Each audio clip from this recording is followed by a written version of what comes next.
Well, it might just be that. In fact, it's been the card of the year so far. I'll say that. Here are the numbers, Doug. Yeah, the main thing that sets these two apart is age. Valero at age 27 is 12 years younger than Antonio Pitalua. Pitalua, an inch taller, has an inch in reach. So those are the numbers in this fight. These are two guys, as we said, will not take a backward step. What's more the rules, It's Doug? the unified rules of boxing. There is no 3 knockdown rule. There is no standing 8 count. A fighter cannot be saved by the bell in any round, and only the referee can stop the fight. So the rules that we've been governed by for this entire card. And this is our main event. Entering the arena, Antonio Pitalua.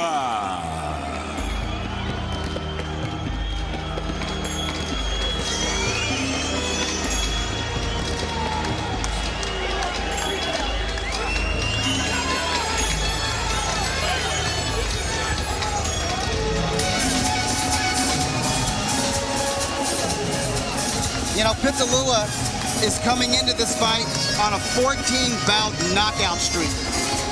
So we talked about confidence earlier, the confidence that Valero brings into the ring.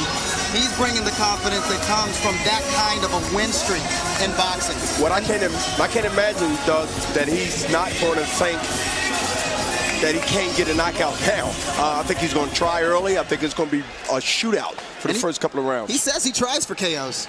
Yeah, that's true. And not too many fighters will cop. It's like a baseball players. I remember Willie Mays told me one time, I never go up there thinking I'm going to hit a home run. And I know he lies.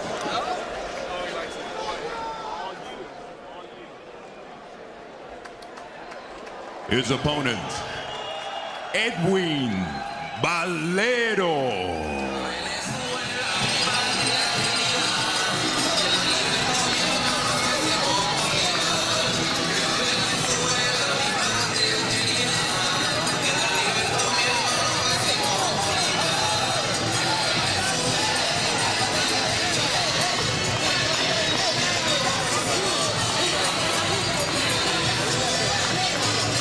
Well, we talked about the demeanor of a champion, and he certainly has that.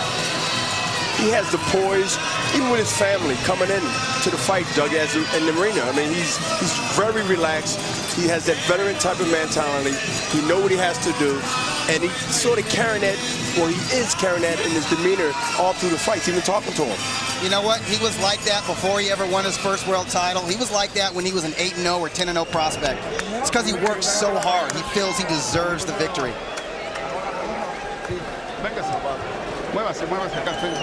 So with that, both fighters now in the ring. Take a look. We've been talking about weight differences from weigh-in to fight night, and look at this. Pitalua comes in 11 pounds. He's just about a welterweight. He's a welterweight. He rehydrated another weight division, Barry. Another 2-weight division. Yeah, 2-weight division, exactly. All right, with that, let's make the official introductions. Here once more is Lupe Contreras. Lupe. From the Frank Irwin Center, this is the main event of the evening. Lightweight Lightning being brought to you by Oscar de la Hoya's Golden Boy Promotions in association with Bob Arum's Top Rank Incorporated, Producciones Deportivas, All-Star Boxing, Tecate, Cerveza con Carácter, and Southwest Airlines. Low fares, no hidden fees. This bout, 12 rounds of boxing for the vacant WBC Lightweight Championship of the World. Supervising for the World Boxing Council, Robert Linhartz. The judges scoring this bout are Don Griffin, Jurgen Longos, and Gail Van Hoy. The referee, Lawrence Cole. And now, ladies and gentlemen, damas y caballeros, from Austin, Texas, veremos quién es el más macho. Introducing first, fighting out of the blue corner, he steps in wearing the colors of his homeland, yellow, blue, and red. weighing in officially at 134.5 pounds. As a professional, he maintains an undefeated record consisting of 24 victories. All 24 victories coming by way of knockout. The former WBA Junior Lightweight Champion of the world. De Valero Alto, Venezuela, Edwin Valero.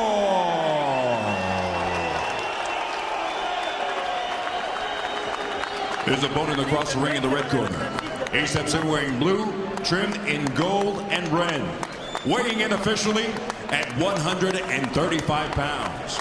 As a professional, he maintains an impressive record consisting of 46 victories, with only 3 losses, and 40 of those victories coming by way of knockout.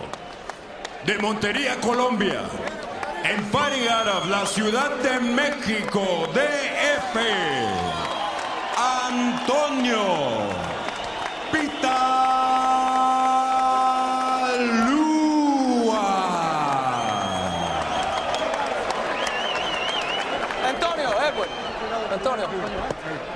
Antonio, Edwin. It's a poco alto, aquí. So this is a bajo. Right? Pelea limpia y buena suerte.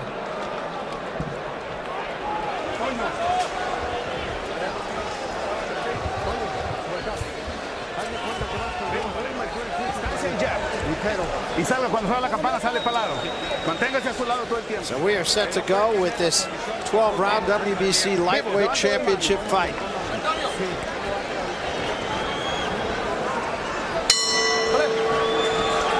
Round 1. Let the fireworks begin, Barry. It's going to be that.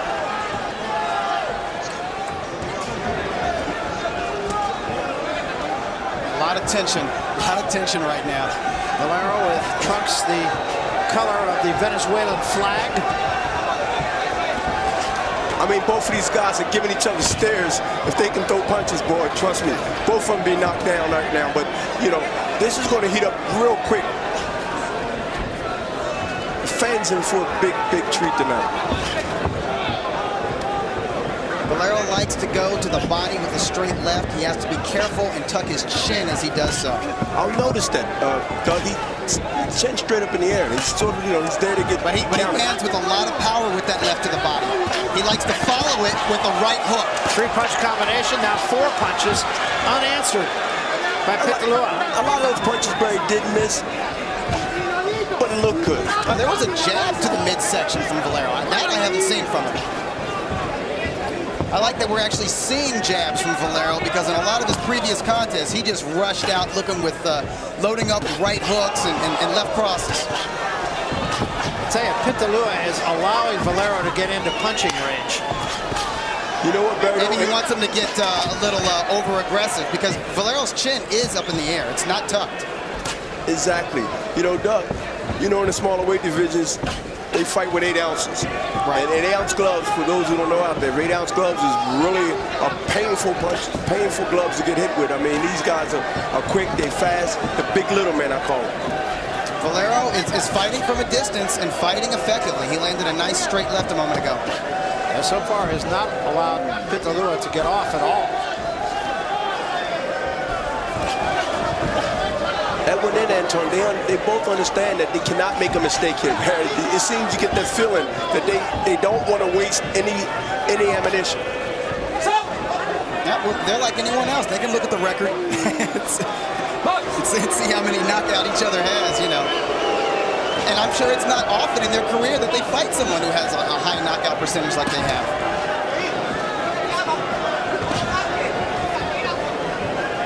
Pitalua has not been real active here in this first round. Misses a right hand there. He's got a poker face, though. He has the same facial expression even when he gets tagged. Occasionally he'll shake his head to Valero, saying, nah, that ain't nothing.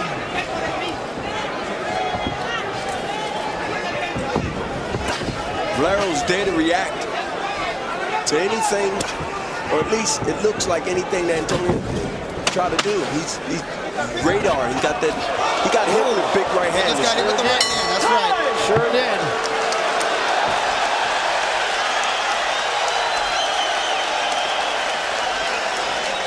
Llévale los golpes.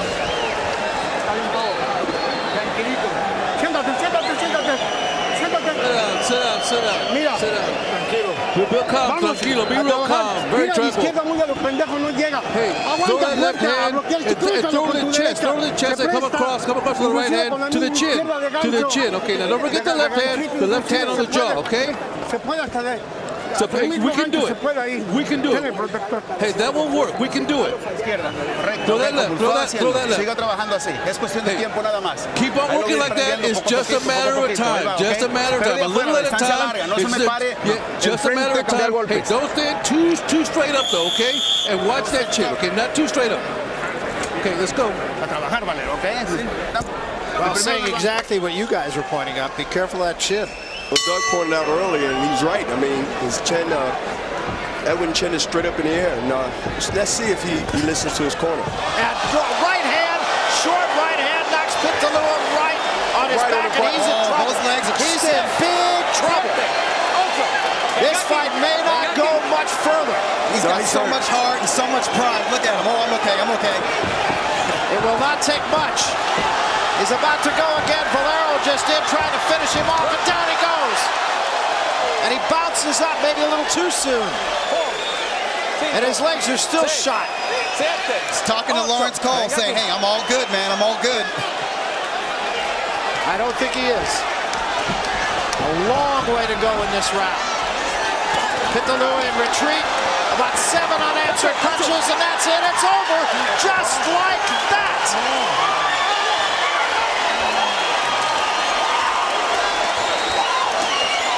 If we needed a superstar in the lightweight division, I think we just got one. Absolutely.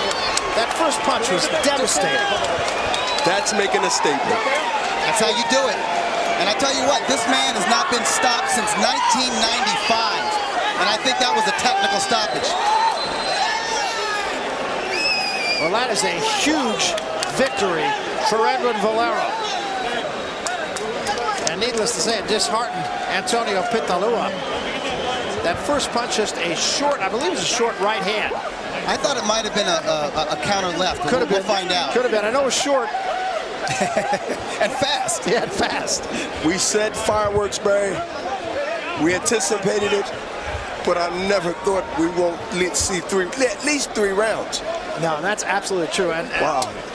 Pitalua just did not have an answer, period. Didn't have an answer for Edwin's speed. Didn't have an answer for Edwin's jab. Didn't have an answer for Edwin's punches that came out of range. And it was accurate, Doug. I mean, these punches, he didn't waste anything. He adjusted, he kept his chin down for that particular fight, that round rather, and he just started letting punches go. Amazing. Let's take a look at the first knockdown. And after that, it was all over. You don't find guys in this division too much with one-punch knockout power. Hey, you were right, Barry. A right hook that followed a left that just missed. Picture perfect, Doug. It was right there. Here it go. Wow, and actually threw that off his heels. Yes, and it's very rare you see a southpaw use the right hook and use it to such effect. Misses with the left, comes right back with the hook, just as Pitalua was turning into a right cross of his own. And being an experienced guy, experienced champion, he didn't just throw one punch. He would have missed the opportunity, Barry. He came right back with the right hook. You know, the other thing, too, as a champion, I know you could appreciate, he pronated that punch. That was just a perfect punch. You couldn't get no better than that. That was right on the button. I mean, it's hard to recover, Doug, and Barry for a shot like that. And then after that, he did what all the great ones do, and that is finish. Close the show. Here's the second knockdown. He's pouring it on. He's landing high on the head. He's landing low on the head, on the side of the head of Pitalua. Totally head hunting right here. You know, when he looks at the replay, he might think to himself, you know what, I could have gone to the body. But he got the job done.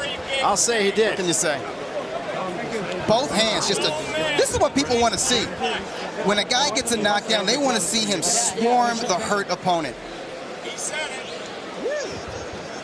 The new star, man. He just overwhelms you now with punches. The second knockdown, he's just letting his hands go, and eventually, that's what happens. fight's over. Yeah, that knockdown and accumulation of shots.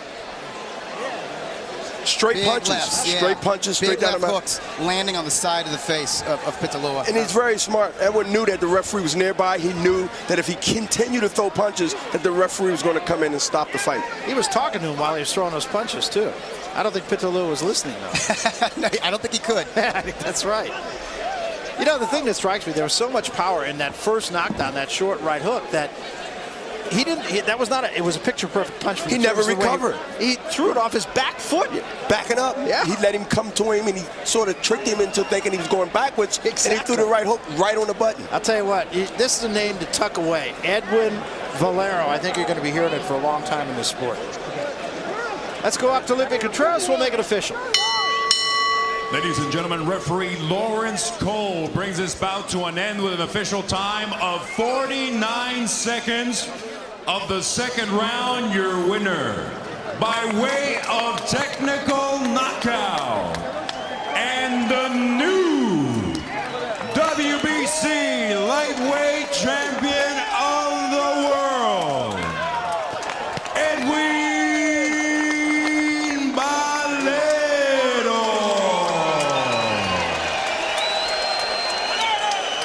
Well, to say that was impressive is to make a great understatement. I mean, that was a tremendous performance by Edwin Valero. First time on the really big stage, and I'll tell you what, he was Bafo Sacco, as they say on Broadway. I mean, you know, if that was his first infomercial to the United States, trust me, buckle up, everybody. It's going to be exciting watching this guy in this weight division, Barry. Yeah, we talked about this division. And also, this guy strikes me, like you, as a guy that will fight anybody. He'll fight the best in his division. We'll talk more about that right now. Let's go to the center of the ring. Doug is with the winner. Doug? I'm with Edwin Valero. Edwin, congratulations on a spectacular victory. You wanted to make a statement coming into this fight. You needed to make a statement to show the American fans who you are. Do you feel you made a statement? ¿Querías dejar impresión? ¿Crees tú que la dejaste? Por completo, por completo. Demostré una vez más que hay mucho poder en mis manos. Completely. I really demonstrated there's a lot of power in my hands, either hand, both hands.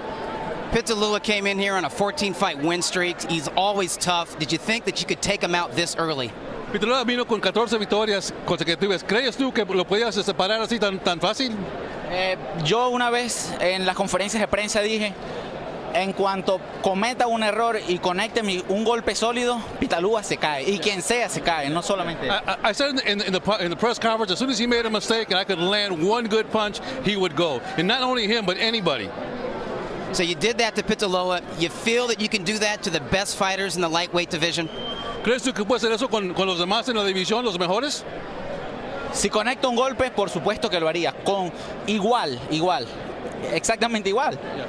Yeah. If I connect the punch, it's going to be the exact same result all the time, anytime. Okay, in your own words, tell me who are the best fighters in the lightweight division and who do you want to fight next? ¿Quién crees tú que son los mejores en tu división ahorita? En tus palabras. Yo pienso que uno de los mejores, Juan Manuel Márquez. Me gusta Juan Díaz.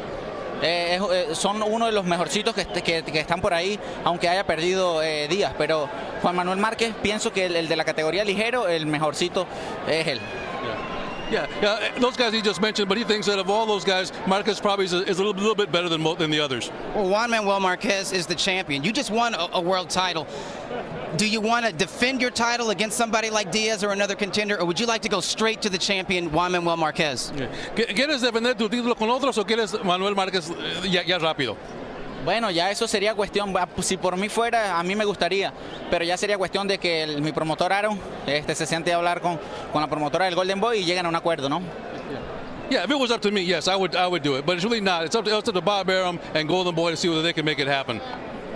Is there anybody beyond Juan Manuel Marquez that you'd like to fight? Maybe somebody in higher weight classes, perhaps the winner of Ricky Hatton and Manny Pacquiao?